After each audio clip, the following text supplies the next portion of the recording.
وزیر تھے پتہ نہیں کہاں چلے گئے. خوشی ہے کہ خواجہ آصف سامنے تو آئے. چیئرمین پیپلز پارٹی بلاول بھٹو کی جیکب آباد میں پریس کانفرنس.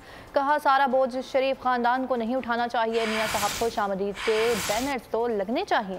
پیپلز پارٹی ہر وقت الیکشن کے لیے تیار ہے. 9 مئی میں ملوث لوگوں سے اتحاد نہیں ہو سکتا.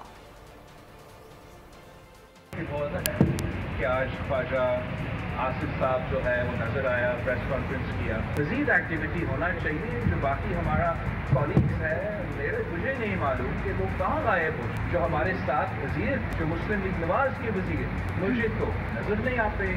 15 دن بعد 20 دن بعد میاں صاحب آ رہا ہے تو مناسب ہوگا کہ یہ پورا بوجھ جو ہے وہ میاں صاحب کا خاندان صرف نہ اٹھائے. ہم سب جمہوری جماعتیں ہیں اور جمہوری جماعتیں ہمیشہ نہ صرف الیکشن کا مطالبہ کرتے ہیں, الیکشنز کے لیے تیار ہوتے ہیں. ہم تو بہت جلدی میں ہیں کہ الیکشنز ہو جائیں اور ہم عوام کی خدمت کر سکیں. پی ٹی آئی سے وہ مئی 9 میں ملوث جو تھے لوگ وہ مائنس نہیں ہوتے, تب تک کافی مشکل ہوگا.